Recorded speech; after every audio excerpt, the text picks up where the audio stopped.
Hello student, हम लोग पिछले वीडियो में वैदिक सभ्यता को पढ़ रहे हैं और वैदिक सभ्यता के बारे में जो है हम लोग विस्तार से पढ़ रहे थे और उसके बारे में आर्यों के बारे में भी अध्ययन कर रहे हैं कि आर्य कहाँ से आए थे।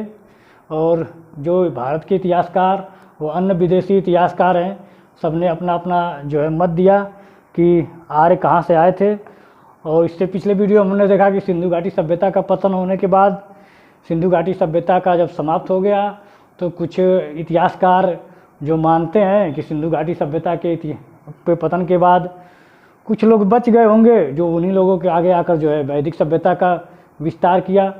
और कुछ इतिहासकार मानते हैं कि नहीं, ऐसा नहीं है, जो है वैदिक सभ्यता के लोग हैं वो मध्य एशिया की तरफ से आए थे।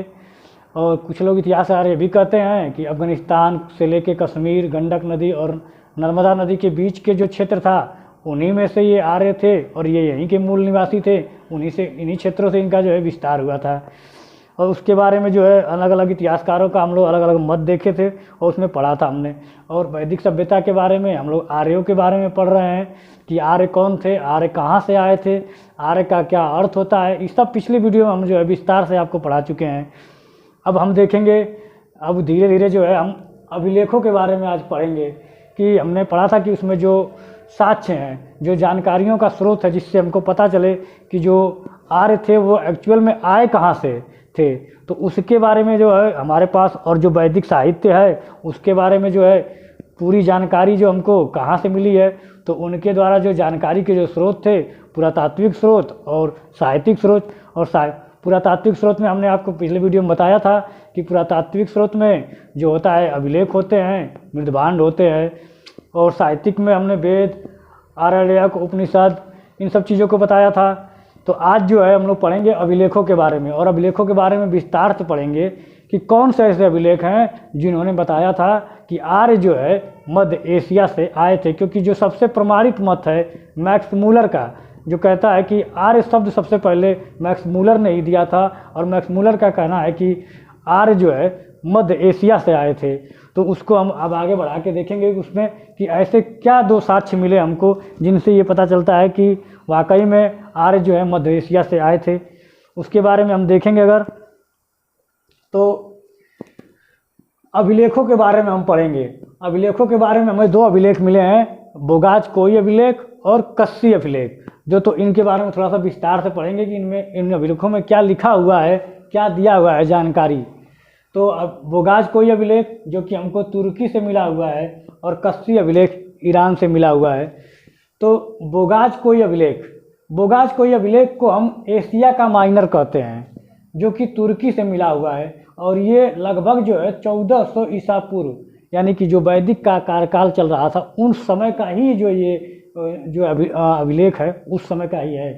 तो इसमें लिखा हुआ है कि एक छोटी सी कहानी है जो हम बता दें आपको कि जो इतिहासकार ये मानते हैं कि मध्य एशिया से जो है आर्य आए थे। उनमें मध्य एशिया के आसपास दो कबीलाई जनजातियां रहती थी।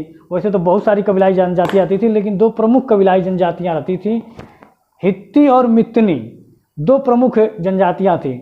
और ये जनजातियां जो है आपस में बहुत कबीलाई के लोग थे और आपस में बहुत लड़ाइयाँ किया करते थे। तो उसमें बोगाज कोई अभिलेख से ही हमको पता चला कि हित्ती और मित्तनी नामक दो प्रमुख कबीला था और जो आपस में हमेशा लड़ाई किया करते थे। फिर उन्हीं कबीलों के लोगों ने जो है इंद्र, मित्र और वरुण जैसे कुछ देवताओं का जो है शपथ लिया, कसम खाई कि हम आपस में लड़ाई नहीं करेंगे। और वो फिर भारत, उन्हीं में से एक कबीला जो है भारत की तरफ चला। उसको हम विस्तार से देखेंगे इसमें कि बोगाज कोई अभिलेख जो है एशिया का माइनर कहा जाता है, जो कि इस समय तुर्की से हमको मिला है। और उसमें 1400 ईसा पूर्व कार्यकाल की जो बातें लिखी हुई हैं उसमें क्या लिखा हुआ है कि हित्ती और मित्तनी नामक दो प्रमुख कबीला था। और ये दोनों कबीला, हित्ती कबीला जो था, हित्ती कबीला का जो प्रमुख था सुब्बी लिम्मा, जो कबीले का जो सरदार था सुब्बी लिम्मा। और मित्तनी जो कबीला था उस कबीले का जो प्रमुख था मत्ती अजा। ये दोनों जो है प्रमुख कबीले के जो क्या थे, सरदार थे। दोनों कबीला आपस में बहुत लड़ाई करते थे। इन्हीं कबीलों में से एक कबीला जो है भारत की तरफ आया। ये हमको किससे पता चलता है? बोगाज कोई अभिलेख से पता चलता है। और ये 4 वैदिक देवताओं को मानते थे। वैदिक कार्यकाल में जो है 4 देवताओं को लगभग मानते थे, जिसमें से इंद्र, मित्र, अरुण, इंद्र, मित्र, वरुण और नासत्य। नासत्य का तात्पर्य होता है औषधियों का देवता। नासत्य मिस होता है औषधियों का देवता। ये दोनों कबीलों के लोग ने आपस में एक समझौता किया कि हम लोग आपस में अब लड़ाई नहीं करेंगे। तो इन्हीं चारों देवताओं का इन्होंने शपथ लिया। इंद्र, मित्र, वरुण और नासत्य देवताओं का इन्होंने जो है, दोनों कबीलों के लोगों ने आपस में क्या है, इन्हीं देवताओं की कसम खाई कि वे आपस में लड़ाई नहीं करेंगे। तो इन्हीं 4 देवताओं का इन्होंने कसम खाया कि हम आपस में लड़ाई नहीं करेंगे। और उन्हीं में से जब ये लोग कसम खा लिए कि हम आपस में लड़ाई नहीं करेंगे, तो इन्हीं कबीलों में से एक कबीला जो था, इन्हीं कबीलों में से एक कबीला जो है भारत की तरफ आया। और इसकी जानकारी हमको जो मिलती है वो बोगाज कोई अभिलेख, जिसको हम एशिया का माइनर पूछता है कि किस अभिलेख को हम एशिया का माइनर कहते हैं, तो इसी अभिलेख से हमको जानकारी मिलती है। और इन्हीं अभिलेखों के आधार पर कुछ इतिहासकार ये मानते हैं कि आर्य जो है मध्य एशिया से आए थे। अब दूसरा अभिलेख जो है कस्सी अभिलेख। कस्सी अभिलेख, ये भी अभिलेख का जो कार्यकाल है 1600 ईसा पूर्व के आसपास का अभिलेख है। और इस अभिलेख, ये अभिलेख जो है ईरान में, कहाँ पे है, ईरान में मिला है हमको। कस्सी का अभिलेख जो है ईरान में मिला है हमको। और इस अभिलेख में आर्य मध्य एशिया से भारत आए होने का साक्ष्य भी इसमें लिखा हुआ है। मतलब कस्सी के अभिलेख में भी हमको जो है मध्य एशिया से भारत आए थे, इसका साक्ष्य जो है मिला है। लगभग 2 अभिलेख हमको ऐसे मिले हैं जिनसे हमको इसकी जानकारी मिलती है कि भारत जो आए थे मध्य एशिया से आर्य आए थे। ठीक है, इसकी जानकारी मिली। अभिलेखों के बाद हम देखेंगे मृदभाण के बारे में। जो पुरातात्विक साक्ष्य हैं हमारे, वो पुरातात्विक साक्ष्यों के आधार पर हम जो है पुरातात्विक साक्ष्यों के आधार पर अभिलेख और मृदभाणों से हमको जो है वैदिक काल के बारे में बहुत सारी जानकारी मिलती है। अगर देखा जाए मृदभाण के बारे में, तो गेरुवर्णी मृदभाण, जो कि ऋग वैदिक काल में जो हमको मृदभाण मिले हैं वो गेरुवर्णी मृदभाण है। अगर उत्तर वैदिक काल की बात की जाए, अगर 1000 से 600 ईसा पूर्व काल की बात की जाए, तो चित्रित धूसर मृदभाण, क्योंकि उत्तर वैदिक काल में हम अभी पढ़ेंगे बाद में कि हमको किस प्रकार के मृदभाण मिलते थे, चित्रित धूसर मृदभाण। लेकिन जो हमको ऋग वैदिक काल में जो भी मृदभाण प्राप्त हुए हैं वो जो है गेरुवर्णी मृदभाण प्राप्त हुए हैं। हमारे लगभग जो है पुरातात्विक स्रोतों के रूप में अभिलेख और मृदभाण से जो है ये पता चलता है जो है वैदिक काल के इतिहास के बारे में कि आर्य कहाँ से आए थे और उनकी क्या इतिहास है, क्या उनकी सभ्यता थी। और उसके बाद जो है अगर साहित्यिक साक्ष्य की बात करें, साहित्यिक साक्ष्य की बात करें, साहित्यिक साक्ष्य की बात की जाए अगर, तो साहित्यिक साक्ष्य में अगर देखा जाए तो श्रुति साहित्य जो, इसका क्या तात्पर्य है, जो हम अभी आपको बताए हैं कि वैदिक काल के लोगों को ज्ञान जो है पीढ़ी दर पीढ़ी सुनकर आगे बढ़ाया जाता था। श्रुति साहित्य का जो तात्पर्य है वो वैदिक काल में जो है लोगों को ज्ञान पीढ़ी दर पीढ़ी गुरु के द्वारा जो है शिष्य को एक पीढ़ी से दूसरे पीढ़ी से तीसरे पीढ़ी तक जो है ज्ञान को सुनाकर जो है एक आगे बढ़ाया जाता था। इसीलिए इसको जो है श्रुति साहित्य भी कहते हैं, क्योंकि वैदिक काल में जो है लिपियाँ अभी उतनी विकसित नहीं थी। इसलिए जो है वैदिक साहित्य को श्रुति साहित्य भी कहते हैं। कालांतर में इस ज्ञान को महर्षि वेद व्यास के द्वारा जो है संकलित किया गया। जो वेदों को जो संकलन किया गया है वो महर्षि वेद व्यास के द्वारा किया गया है। वेद व्यास जी का जो है मूल नाम महर्षि कृष्णद्वैपायन था। वेद व्यास जी का मूल नाम जो है महर्षि कृष्णद्वैपायन था। वेद व्यास वेदों के निर्माता नहीं बल्कि संकलन करता है। कहता है कि वेदों के जो संकलन करता है, वेदों के निर्माता नहीं है वेद व्यास जी, बल्कि उसके जो है संकलन करता है, क्योंकि उन्होंने जो है वेदों को जो श्रुतियाँ थी उनको एक क्रम में व्यवस्थित रूप से जो है करने का कार्य किया। जो है उन्होंने इन श्रुतियों को जो पीढ़ी दर पीढ़ी चली आ रही थी उसको जो है उन्होंने एक क्रम में एक क्रमबद्ध करके जो है संकलन करने का कार्य किया है। इसीलिए जो है वेद व्यास जी को वेदों का निर्माता न मानकर वेदों का संकलन करता माना जाता है। आगे देखा जाएगा इसमें तो अपौरुषेय वैदिक साहित्य की रचना को अपौरुषेय भी कहा जाता है। जो वैदिक साहित्य है, वैदिक साहित्य में जो वैदिक काल में जो उस समय की जो साहित्य थे या श्रुति साहित्य जो थे उसको अपौरुषेय भी कहा जाता है। इसका तात्पर्य क्या है हम आगे देखेंगे। इसको अपौरुषेय क्यों कहा जाता है? क्योंकि माना जाता है कि वेदों की रचना ईश्वर द्वारा की गई है। वेदों की रचना किसके द्वारा की गई है? ईश्वर के द्वारा की गई है। क्योंकि हमको जो है ये कई पीढ़ियों से चला आ रहा है श्रुति साहित्य, इसलिए हमको स्पष्ट जानकारी नहीं है कि ये किसके द्वारा शुरू किया गया है। इसलिए ये माना जाता है कि ये जो है वेदों की जो रचना है वो ईश्वर के द्वारा सबसे पहले जो है ऋषियों को दी गई होंगी। वेदों का जो है ईश्वर के द्वारा की गई है। ईश्वर ने ऋषियों को ज्ञान दिया होगा, फिर ऋषियों ने पीढ़ी दर पीढ़ी इस ज्ञान को आगे बढ़ाया होगा और बाद में वेद व्यास द्वारा जो है वेदों का संकलन किया गया। श्रुति साहित्य में अपौरुषेय इसलिए कहा जाता है क्योंकि जानकारी नहीं है कि सबसे पहले इसे किसने प्रारंभ किया।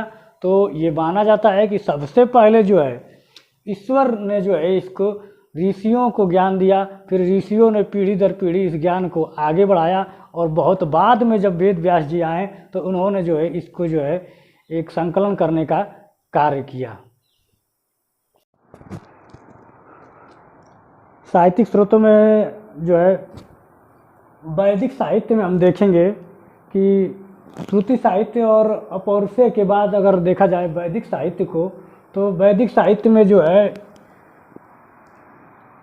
वेद, ब्राह्मण, आरण्यक और उपनिषद, जो कि वैदिक साहित्य में मुख्य रूप से जो मिले हैं वो वेद, ब्राह्मण, आरण्यक और उपनिषद हैं।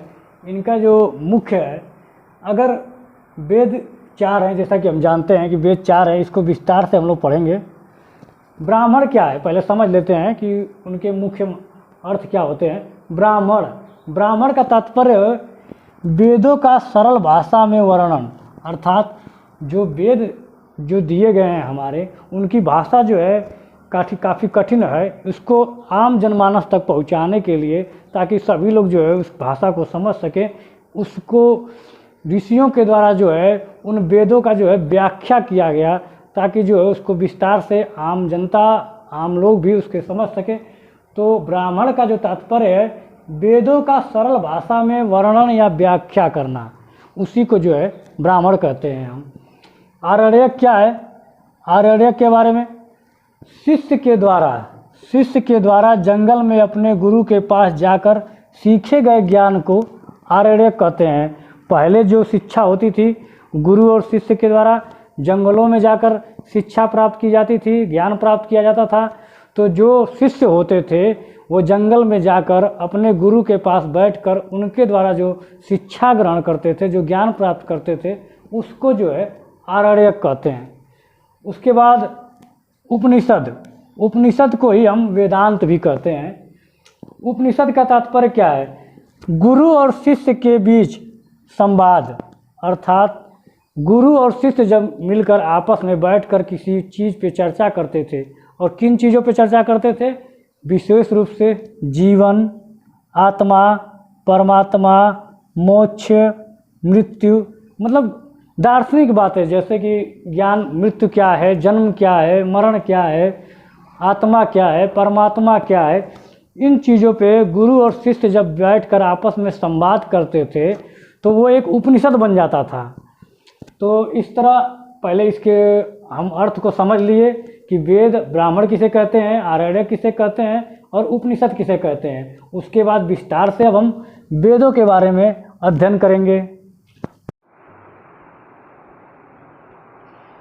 वैदिक साहित्य में हमने अभी वेदों और ब्राह्मण, आरण्यक और उपनिषद को समझा कि उनके क्या मतलब होते हैं, उसके क्या तात्पर्य हैं, वेद वेदांग और ब्राह्मण का क्या अर्थ है। अब हम वेदों को देखेंगे कि वेद कितने प्रकार के हैं। वेद 4 प्रकार के होते हैं, जिनको हम ऋग्वेद, सामवेद, यजुर्वेद और अथर्ववेद। ऋग्वेद, सामवेद, यजुर्वेद, अथर्ववेद। ऋग्वेद, सामवेद और यजुर्वेद को 3 वेदों को हम जो है वेद त्रयी कहते हैं। एग्जाम में कई बार पूछा हुआ क्वेश्चन है ये कि वेद त्रयी, चारों वेदों को दे देगा और आपसे पूछेगा कि वेद त्रयी में कौन सा वेद सम्मिलित नहीं है। तो आपको याद रखना है कि अथर्ववेद, अथर्ववेद जो है वेद त्रयी में सम्मिलित नहीं है। 3 वेद, ऋग्वेद, सामवेद, यजुर्वेद को मिला के वेद त्रयी बना हुआ है। और ये तीनों वेदों में ईश्वर की प्रार्थना, संगीत, गायन, कर्मकांड जैसे चीज़ों का जो है व्याख्या किया गया है। और जो अथर्ववेद है आपका, अथर्ववेद जो है आपका, ये आम जनजीवन से संबंधित, जिसमें जादू टोना, तंत्र मंत्र, वशीकरण, पशु पक्षी, आम लोगों की जो दिनचर्या है उसके बारे में जो है अथर्ववेद का जिक्र किया गया है। यानी कि बहुत इंपॉर्टेंट क्वेश्चन पूछता है आपका कि वेद त्रयी में कौन से 3 वेद सम्मिलित हैं।